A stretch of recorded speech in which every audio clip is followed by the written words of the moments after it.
আপনি একটা জায়গায় ফ্রেমিং করছেন, নিঃসন্দেহে সমাজের এই চিত্রটা আপনি কিন্তু আমি বলছি যে এর দায় জলিয়াপার জায়গা থেকে যদি আমি বলি, প্রগতিশীলরা কিন্তু যারা প্রগতিশীল হিসেবে দাবি করছে, ওই যে বলছে যে হয় এই পক্ষ না ও পক্ষ, তাদের দায় আপনি দেখেন না, মানে আপনি ওইটাকে ফ্রেমিং করছেন, দায় আসলে কার? আমি বলছি যে আমাদের প্রগতিশীলরা কিন্তু এখন পর্যন্ত এইরকম উল্লেখযোগ্য কোনো স্কুল তারা তৈরি করতে পারেনি। আপনি যদি অসংখ্য সরল পাঠ তৈরি করতে না পারেন তাহলে তো আপনার আমি যে সরল পাঠটা কি যুদ্ধ করে এবং আমাকে উদাহরণটা দিলাম, আমার বাচ্চাদেরকে আমি ধরেন নানা রকমের আমাদের আলতা উৎসব, তারপরে মানে ভাষা আন্দোলনের উপর ওদেরকে নানা রকমের আমি শেখাই এগুলো। তো হচ্ছে যে তখন হয় কি, ওই যে ইয়েরা যারা মাদ্রাসার যারা খালামণি, ওনারা বাচ্চারা খালামণি বলে, খালামণিরা বলে যে উনি খ্রিস্টান বানায় ফেলবে তোমাদেরকে, তোমরা ওনার স্কুলে যাও না, তাহলে দোজখে যাবা, বেহেশতে যাইতে পারবা না।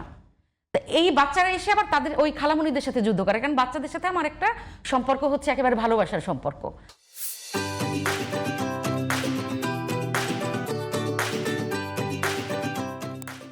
এখন হচ্ছে যে আমি যে স্কুলটা যখন চালাই, আমি মাঠে বসে, আমার কোনো সেই অর্থে অনেক টাকা পয়সা নাই।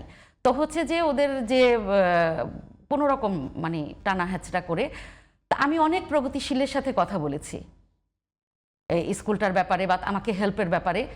আমি সেরকম কোনো ইয়ে পাইনি তাদের কাছ থেকে, কিন্তু তারা তো একটা মানে ভালো একটা স্কুল শিশুদের জন্য, ফ্রি একটা স্কুল গরিব বাচ্চাদের জন্য, তারা তো আজ পর্যন্ত তৈরি মানে দেখাতে পারবেন না উদাহরণ।